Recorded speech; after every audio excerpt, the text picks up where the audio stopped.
السلام علیکم ورحمۃ اللہ وبرکاتہ۔ بسم اللہ الرحمن الرحیم۔ انشاءاللہ آج ہم دوسرے پارے کے چند اہم پوائنٹس دیکھیں گے۔ ڈیٹیل ہم دورہ قرآن میں دیکھ چکے، یہاں ہم مختصر دیکھیں گے انشاءاللہ۔ سب سے پہلے تحویل قبلہ کی بات ہے، یعنی قبلے کا بدلنا۔ پیارے نبی صلی اللہ علیہ وسلم کو اللہ تعالیٰ نے نماز کی حالت میں بیت المقدس سے خانہ کعبہ کی طرف رخ کر کے نماز پڑھنے کا حکم دیا تھا۔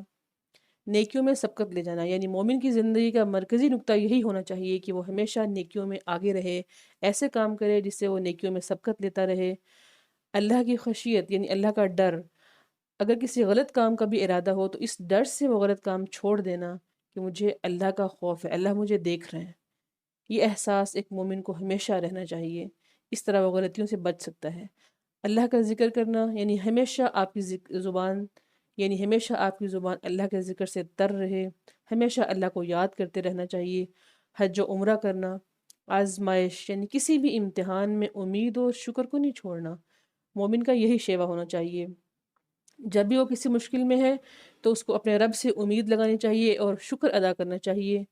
صفا مروہ اللہ تعالیٰ کی نشانیوں میں سے ایک نشانی ہے اللہ کا قرب حاصل کرنا، یعنی ہمیشہ ایسے کام کرنا جن سے اللہ کا قرب حاصل کیا جائے۔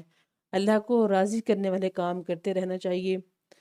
مفادات کا تصادم، یعنی دو چیزیں ہیں، ایک آپ کی پسند اور ایک رب العالمین کی پسند ہے، تو اللہ کی پسند کو ہمیشہ ترجیح دینا یعنی حق کی اتباع کرنا، یہی ایک مومن سے مطلوب ہے۔ روزہ رکھنا، قرآن کریم میں اللہ تعالیٰ ارشاد فرماتے ہیں کہ مومنین پہ رمضان المبارک کے روزے فرض کر دیے گئے۔ نیکی کی اقسام اختیار کرنا، یعنی جب بھی نیکی کا موقع ملے ہمیشہ آگے رہنا، کبھی بھی یہ موقع ہاتھ سے نہ جانے دینا۔ آخرت کی طلب بہت اہم چیز ہے، دنیا کی طلب میں نہیں بلکہ آخرت کی طلب میں بھاگنا، آخرت کی طلب کے لیے محنت کرتے رہنا چاہیے۔ ناپسند میں خیر ہونا، یعنی ایک چیز آپ کو ناپسند ہے تو اس میں اللہ نے آپ کے لیے خیر رکھ دی، اس چیز کو تسلیم کرنا۔ قانون طلاق، یعنی طلاق دیتے وقت بھی احسان کا معاملہ اختیار کرنا، اور میاں بیوی جب ایک دوسرے سے الگ ہوں تو اچھے طریقے سے، معروف طریقے سے الگ ہوں۔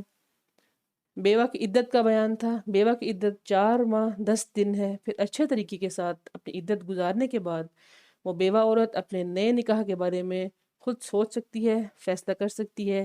یہ اختیار اسے شریعت نے دیا ہے۔